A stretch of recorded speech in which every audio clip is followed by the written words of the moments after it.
Uh, yeah. Yeah.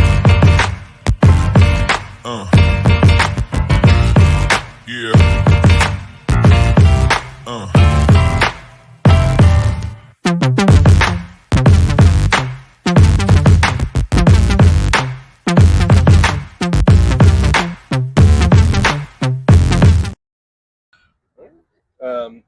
Starting off there in physical, hard-fought match against Charlotte Independence tonight.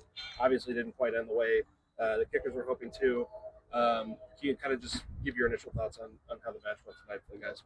Well, I'll say it outside. The officiating wasn't what we thought it needed to be, but we created enough chances in the first 30 minutes to have some goals on the board. But how about the resilience of the group, man? I'm incredibly proud of the guys. We went down to 9 men and created a couple of chances to score. Then we went down to 8 men and created a couple more. So I think it bodes well for the playoffs. We go to Omaha, and it's time to get it on. And looking at both the first half stats, even before the 40th minute red card for Dakota Barnathan, Kickers really dominating in the attacking end.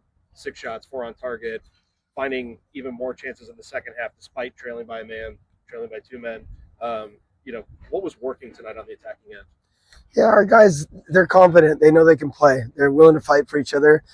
Chandler did great in the 10. When Neil came on, he was good as well. So we're ready to go. It's time to go ahead into the playoffs.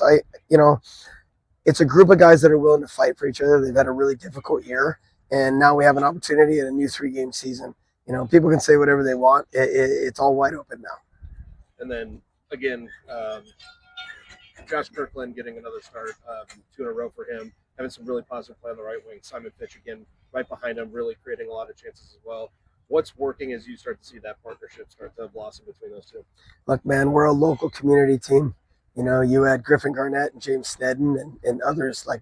There's a lot of local ties here. Those two love each other and they play well together.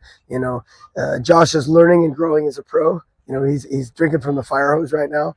I thought he created a couple of really good chances, and he's getting better every week. And then Chandler again tonight, having some offensive output, nearly finding a goal. I think once in the first half, once in the second half. What was working for him tonight? Chandler has just grown into a veteran pro. I can play him in multiple spots. He knows what needs to happen. He's dangerous on set pieces. He's becoming a good leader. I'm happy for him. He's grown and he deserves it. How proud of you with your team's resilience, even with the unfortunate red card in the 40th minute, to still go out there for 8 chances and keep the game as balanced as they did? Great. We're not a 11 strong. I mean, we're 20, 21 strong. I mean, there were guys that didn't even suit up tonight that probably could have helped us, and maybe they're going to have to help us now with the Reds. So I'm proud of them because, man, what a weird, hard year it's been for these guys, finding points, but they found it in the end. And again, no one has any points in the playoffs, right? What is your message? I'm trying to figure out this thing. What is your message to the players after a game like this to encapsulate the whole season, but then feel like, hey, we're still focused on where we're going now? One, I'm incredibly proud to be associated with everybody in the room because it's hard, man. You had to fight all the way to the last couple of games of the season to get in the playoffs. And then the second part of it is we're right there, man. We're right there. We could have won that game tonight even down a guy. So we're right there. We got a tough task in Omaha, but we're going to go in there and give it a shot. Sorry. One more question about Simon Fitch. Was named Red Army MVP for the season.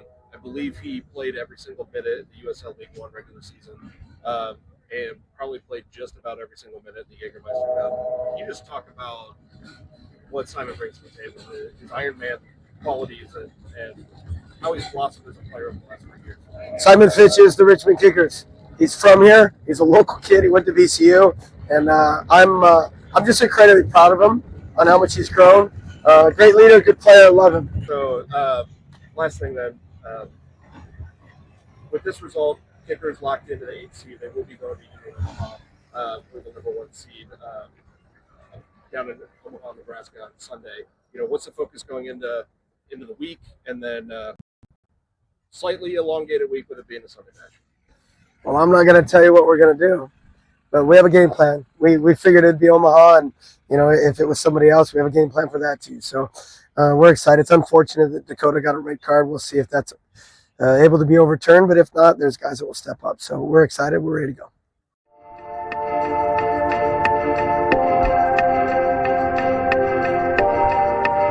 So we'll get started off. Chandler, obviously not quite the result that the team wanted tonight, but a really good attacking output from the team. Even down a man at one point, down two men. Really having a strong defensive output as well to make really cut down on Charlotte's chances. How do you feel like the night went for the team tonight? Tough game. When you go down 10, when you're down 10 men, it's always going to be a little bit difficult. And then when we went down the goal, changed the whole dynamics, and the way that we set up was very linear in the way that we did. So a lot of our outlets were central, which obviously worked, but it was difficult because we didn't really have the width with 11 men, which we typically do. That hurt us a little bit when we were going forward, but saying that, we still created. So yeah, it's tough one. But at the end of the day, things to take away is it doesn't really matter. I think the team showed great heart, great fight, which going into next week is all you can ask for, really. Just stinks that we lost 2 guys to red cards, especially, Dak's been starting, so Lander's also a loss as well, coming to the bench, but a starter and our current captain, so it's tough. Tonight, you kind of talked about it already, a little bit of a microcosm of the run of form that the team's been on, the amount of resilience and the way that you guys are playing, even being down 10 men, creating really the better the attacking opportunities outside of maybe just the one they nicked the goal.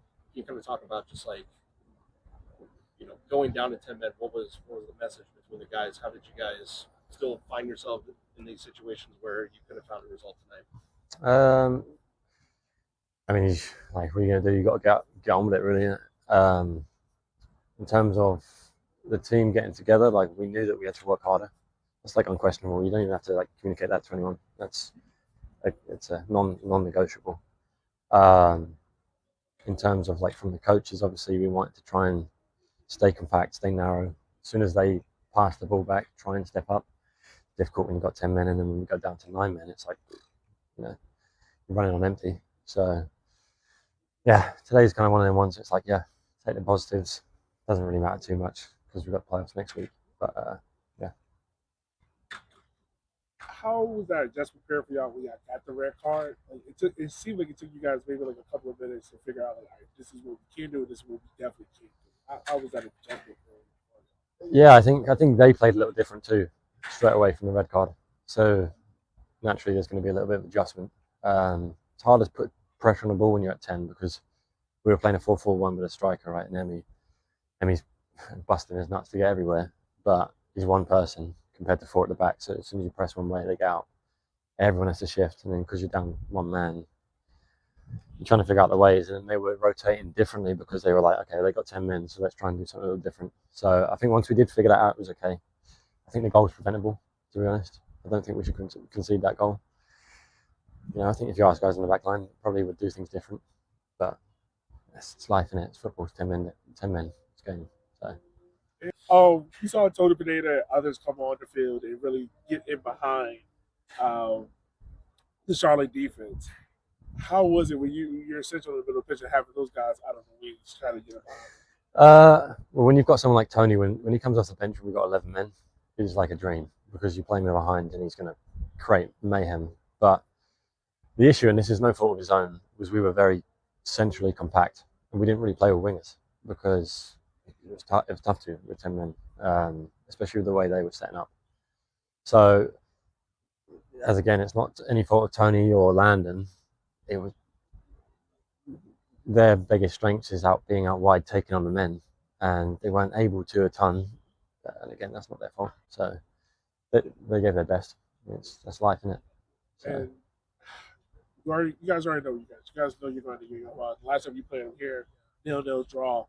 How do you think the past really 2 months you guys been on the street pulling out games late, like Tormenta and others? And how do you think that works in y'all guys' advantage going into the game? Who's been on fire? Yeah, it's like, we're on a great run. but we're also 8th, and they're top for a reason. So we got to take that extremely serious. You know, we've played at their place and not had any success this year. So we're aware of that, and I'm sure the coaching staff will make sure that we make the adjustments necessary so that doesn't happen again. It's going to be a tough game. I'm sure you fans know that. We know that. Doesn't mean it's not winnable. Any game's winnable. Look at the last 6 games we've had. You know, I think we're doing okay. So, you know, we'll make the adjustments necessary. Obviously, we're losing 2 people, especially Dak. Give it everything we got, really. And last question, because he's not here. Can you just speak about what it meant to see Simon Fitch get Red Army MVP? Yeah, I mean, Simon's Mr. Richmond, isn't he? He's grew up here. He works his socks off every day, every game. I'm sure he's a coach's dream. You know what I mean? Nothing really bad to say about him. You know, he just, other than he's an Arsenal fan. But yeah, Mr. Consistency. Every week, you know what you're going to get from him, and he deserves it. So I'm happy for him. You know, he's the sort of guy who's never going to be in the spotlight, never going to, like, look at him today, he's gone off quick, he doesn't want to speak to you guys, whatever. Not that he doesn't want to speak to you guys, but that's just who he is. Gets in, does his job, goes on. And he's going to come back tomorrow, and he's going to do his job again. He's going to do his job the next day and every other day. And that's what he does.